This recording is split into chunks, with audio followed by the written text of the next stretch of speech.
сегодня хотел бы с вами поговорить на тему добра и что желать человеку, если у него тяжело на душе. Вы можете исцелить себя сами, когда вы начнете желать каждому человеку добра, искренне, без каких-либо умыслов, без каких-либо желаний.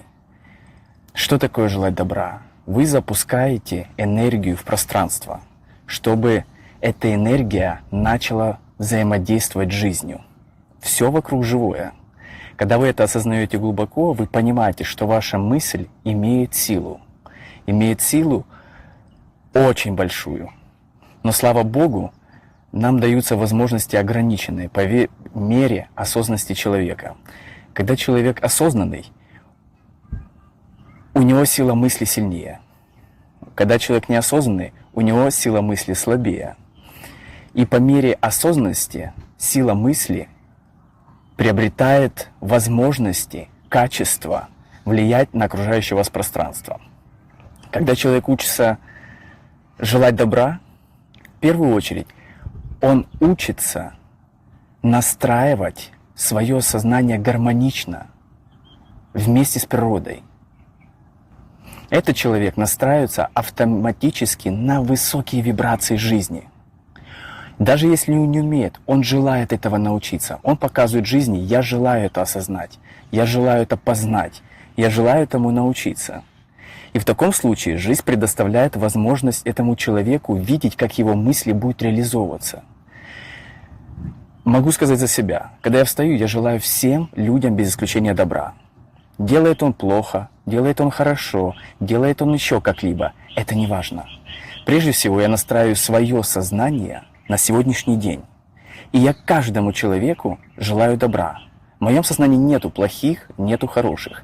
Есть только человек, который получает опыт в течение дня, тот или иной. Насколько он может совладать с собой, это каждый может видеть. Осознанный человек более контролирует свою жизнь, неосознанный более расхлябанный и не знает, как управлять своим сознанием. Опять же, тут нету ни худших, ни лучших. Один хорошо управляет, второй учится.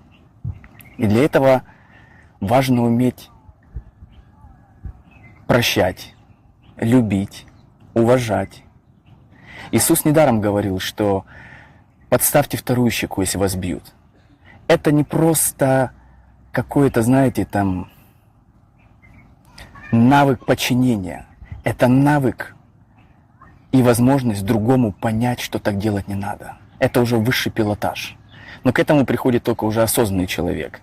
Это, можно сказать, он давал skills, опыт уже для созревших душ. И потом он говорил: подставьте вторую щеку, если вас бьют по левой. Кто бы это ни придумал, как там говорят, фарисеи изменили, написали книги. Нет. Это уже высший пилотаж. Когда человек уже может осознанно так поступать, он уже приблизился к очень глубоким познаниям себя и жизни. Он воспринимает жизнь не так, как обычный человек. Это мое, это свои. Он же воспринимает ее как живой организм, который с ним живет, разговаривает и учит. Ударить легко, очень легко. Ума не надо. А вот не ударить, надо, чтобы в душе уже был такой опыт, который позволяет вам не совершать этого действия. Да, разные ситуации бывают. Понятно, что это же не значит, что каждой ситуации надо там щеки подставлять, вас будет бить. Нет. Это прежде всего для вашей души опыт. Когда вы сможете это сделать, даже в психологических действиях, даже в взаимодействии с людьми, кто-то вас обзывает, кто-то желает вам несчастья, каких-то... Ну, понимаете, мир очень разнообразный. Кто так желает, пусть желает. Это будет его личный опыт познания. Бумеранг еще никто не отменял. Но это тот человек будет познавать. Я обращаюсь к тем людям, кто желает научиться и познать себя. Прежде всего. Не кому-либо другому. Кто готов прийти к любви. И для этого очень важно желать каждому человеку счастья в душе. Каждое утро, каждый день, делает он хорошо или плохо, скажите от своей души: я желаю всем людям счастья.